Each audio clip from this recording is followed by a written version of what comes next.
Hello, welcome back to the Percepta Leadership Series. My name is Kellen Crow. I am one of your co-hosts here, along with Rachel. And Hey, today we have one of our newer employees, and we're super excited to have Katie Robbins on to talk about all the things that's going on in our world. And just, it's a Friday, everybody. It is, Rachel, it's Friday. We're having some hair issues. we are. We're all kind of adjusting. As one does, right? When you're on camera, right, Katie? It's all good. Exactly.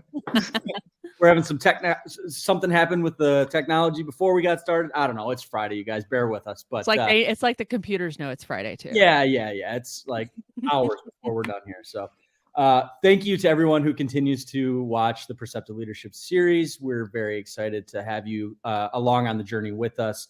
And Katie, welcome to Percepta. We're super excited to have you, and we're excited to kind of get to know you a little bit, unpack what you've done in the past and where you're at today. So thank you and welcome to the show.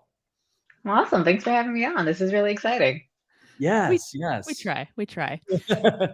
Well, it's been an interesting month because we've had a lot of things going on with mental health awareness, and it's been a really great time. Rachel and I have had the opportunity to do a couple of those shows and kind of talk about that. So today is going to be a little bit more of a, if you would call it traditional style show, where we're talking about things that are going on at Percepta and kind of highlighting some of our employee stuff. So really, really cool to do that. So Katie, thank you again for joining. Why don't you give our guests a little who you are, what you do, put us on the map, where you're coming to us from, and then we'll kind of go from there.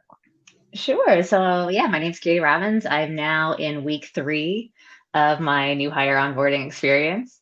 I'm coming to you from Kokomo, Indiana, which is really interesting because like everybody's always heard of the Beach Boys song.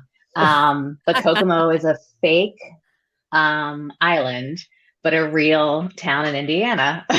So I've been to Kokomo quite a few times, actually. Yep. Indiana is super cute. Like they have a Peru, we have a Mexico, and we have a Kokomo. So they're a lot more exotic than all the cornfields would have you imply. Love it. But I'm the new corporate storyteller, which is a role that I had never heard of before in my life before I applied for it. And one of the first things I did was actually the reason I applied is I looked at the title and went, I really want to know what that is, because if I were to like write a perfect job for myself, I think that's what my title I'd want my title to be. So here I am. Well, that's awesome. It is awesome. And Katie, before we go much farther, I just want to ask, because I know, could you show us what's on your shelf behind you? Because I love you were telling us a little bit about some figurines on your bookcase there. I just want to deviate off a little bit because this also gets us a little bit more information about you. But what's behind you there, those little figurines? Oh, sure. So like for a long time, every time I travel or somebody would travel to a different country, they would have to buy me a little wooden doll. So like the first one is actually right up here. Let's see. She's going to get stuck. But yeah, I don't know if you can see up close, but this is from Indonesia. And that's somebody who was a good friend of my parents, had gone to Indonesia and brought that back. And ever since then, like it became a thing of like people would go different countries and bring me back wooden dolls. So then I started buying them for myself. And over time, though, it's just something that like I've lost the habit of doing, which is a shame because I just went to Turkey and actually you can see there's a little coffee pot there. Cool. And 2 little Turkish glasses. So I do like trying to still buy little fun things to have on my shelf from my travels. In hindsight, though, the coolest thing I ever heard someone do that I wish I had done was that they took their favorite book, and every country they went to, they would buy a translation of that book. So cool. They have like 12 different versions of The Little Prince. And I wish I had done something like Hamlet, because my background is in Shakespeare, and I bought like an edition of Hamlet in every language of every country that I'd gone to. So when I relive my life over again, I will make that change. Well, and thank you for that. So Kellen, I feel like we just got why she's the corporate storyteller. Yep. Because that was a wonderful, thank you for guiding us through that, because I think that kind of explains a lot of what you're going to bring to Percepta. Well, and I heard something interesting about Shakespeare. So can you tell us a little bit more about that? Because I didn't know this. Yeah. So I have had the weirdest corporate journey of probably most. But yeah, my master's degree is in Shakespeare and performance. So I lived in a town called Stanton, Virginia. Pronounced Stanton, not Staunton, like it should be. Especially if you're a northerner. That's how you know you're from the South, is if you get it right. But yeah, so I went to Mary Baldwin College in Stanton, Virginia, and it had an affiliation with a theater called American Shakespeare Theater, American Shakespeare Playhouse. And they have the only recreation of the original Blackfriars, which was Shakespeare's indoor theater. So it was a cool program where you would take every play and then figure out, like, how would you translate this to a performance? And that was a very different exercise than a purely academic one, where it's just like, what is this image? What is this metaphor? It became, why does that matter? And I bring that up because I feel like that's a really important question that you should always ask anytime you do something. It's not like, what does it mean, but why does it matter? And that's actually a really big part of going into corporate storytelling, I think, is just sort of the why. Like, why does this matter to this business? Why does this matter to this employee? So what's the action that somebody can perform? And how is that a meaningful action, not just a cerebral action? Well, and for people who, like Kellen and myself, work in communications, you're pretty much echoing everything that we try to do too. Because I mean, we have all the information in the world as a business, but you want that person on the other side of your message to say, well, why does this matter to me? And with that in mind, I think it's exceptionally awesome that you're adding that lens and bringing more of that lens to Percepta through your role. But that's super, super insightful. And I'm telling you what, I'm excited to do some brainstorming with you, because I think that different kind of view that you are able to bring is just going to be so fun for us. Being in a creative role myself, like I thrive on the that energy of like going back and forth, that synergy. So I'm looking forward to doing some brainstorming with you and seeing what we can come up with, because that's right. Cool stuff we can do for sure. So yeah.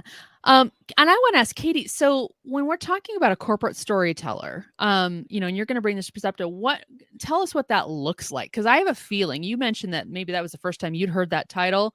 There may be people right now going, well, hey, that sounds like a great title. Not only do I want that title, but maybe they're saying my business needs that title. But what does that look like that you're going to be doing and, delivering for Percepta from a storytelling standpoint? Sure. So by the way, if I look off camera, it's because my dog just decided to make an entrance and he's sitting right here with me. So if you hear him bark or jump up, don't be shocked. All good. But yeah, so like, so it's one of those things that I think at any level of a corporation, you get trained to build a deck. You have to have a PowerPoint deck, because somehow somebody along the way said it's a must for any presentation. The problem is like a deck isn't, again, getting back to like a meaningful action. It isn't something necessarily actionable. It's often a visual representation of some sort of information that you're trying to convey in a strategic manner. But that's not a story. And ultimately, anytime you want to persuade somebody, you're going to have better luck if you tell it as a story. Who are my characters? What's my setting? What's my conflict? What's the resolution, and where does this story go next?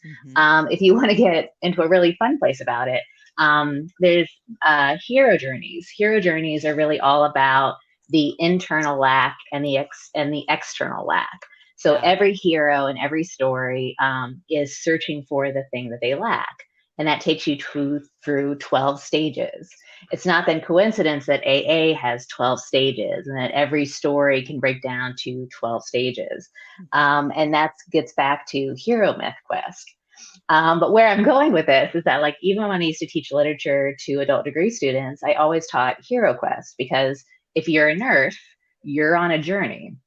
You're in a quest to develop something that you feel like is lacking, and you've sought out education for it. In the business world, I think we should think about this very much in the same ways. What's the external conflict we came in? What's the thing that we're questing for? What's the lack? What's the problem we're trying to solve? And how are we conveying that journey to the people in our boardrooms or our external clients, or to any person who was willing to sort of share their time with you through that presentation? So there's got to be a why behind it, or a thing that you're sort of wanting for yourself or wanting to accomplish. Berkshire hated that answer, evidently. He's like, Katie, you're droning on. You need to pare back your answer. Get it done. I'm taking it more of as like, oh, reinforce. You better listen to what she's saying. This is all super incredible insights that you all need. So let's take it that way. But yeah. Awesome.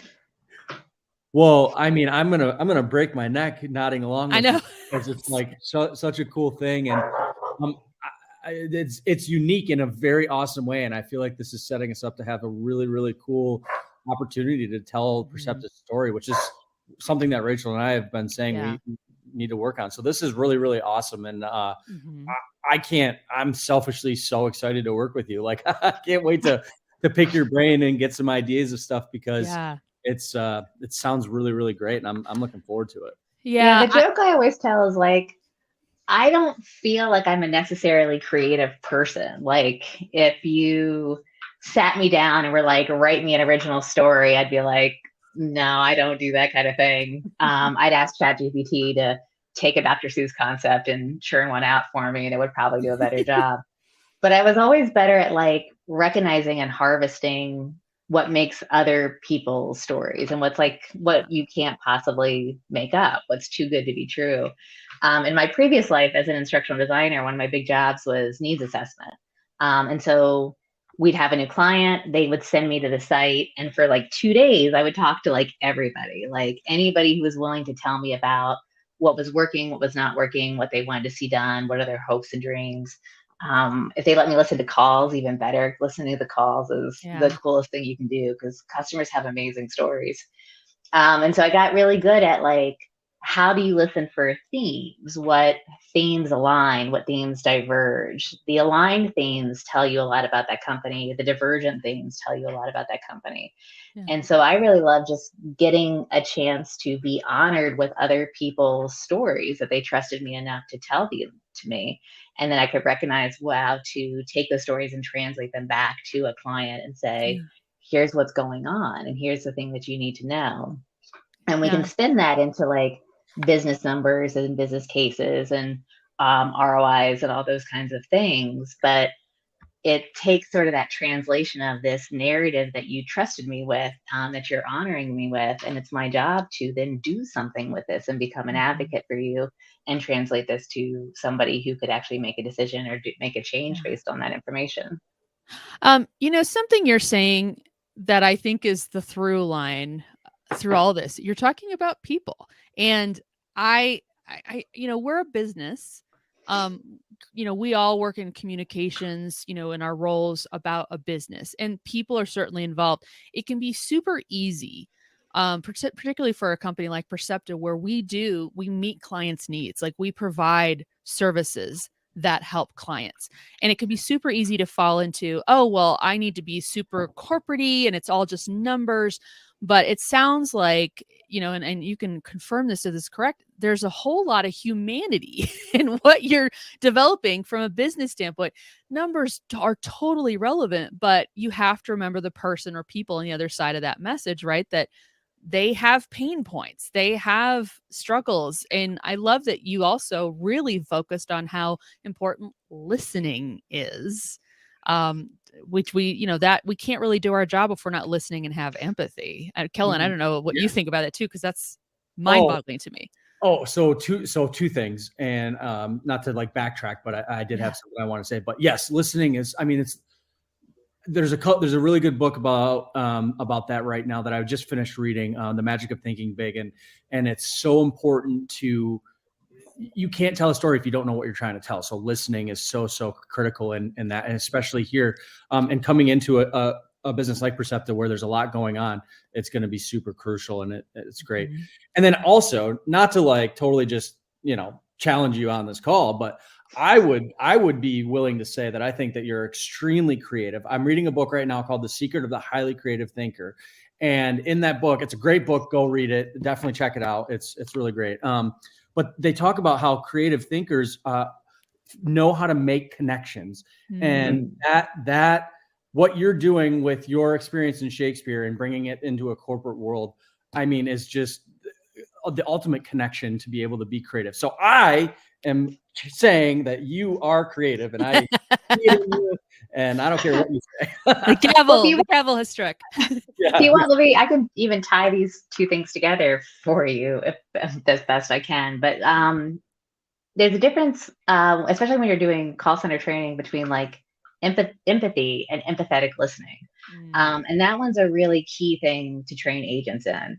Empathy is, I can put myself in your situation and understand how you're feeling. But at the end of the day, that's still, there's only so far you can go with empathy. I feel your pain. Yeah. Empathetic listening is, I feel your pain, but I also recognize that there's something you're telling me, your stated need, and that there's something unstated. And that unstated need is going to attach to your values, your concerns, this thing that matters to you. And so, like, that idea of being able to make solutions and make connections is sort of a creative enterprise, because, like, you caller who called in and you have a granddaughter who's autistic and your car has broken down several times, and like, you just can't have this happen to you again and again and again. Right. In that case, there is the stated need. Help me. My car keeps breaking down. I need your support. But there's the unstated need. I am overwhelmed. I have lots of responsibilities. I have people I need to protect and whom I value. And when this happens, this is keeping me from doing the things I really need to in my day-to-day life. So in that case, my solution for you isn't just, well, let me fix your car. It's let me recognize for you what a truly deep impact this event is having for you. And now I need to show you that I can own the situation. I'm going to take this burden from you, and I am going to champion you in this call to help you figure out what to do. Wow. And that's a really different problem solving set than just saying, like, I hear you. It's not just that I hear you. I recognize where our shared values, you're an individual and you have an individual solution that I'm trying to create for you. And I'm going to be able to articulate that in a very, hopefully, cohesive and actionable manner. Amazing. Yeah, I feel like all of our employees, potential, current, or really anyone who works on a customer experience or customer support role, y'all are champions. I mean, you just heard it here. I love that notion of like, and so important too, you know, taking the facts of what you know that they've told you on the phone, but you can, and I've listened to some calls too, where it's like, you can hear the frustration, you know, or you can hear what lies underneath basically for that person on the other end of the phone or the chat or whatever, and being able to have that extra, that empathy muscle working for them to say, okay, I can detect here how I need to maybe step up for you, you know, in ways that you maybe didn't realize you needed me to. But what a great notion. Oh my goodness.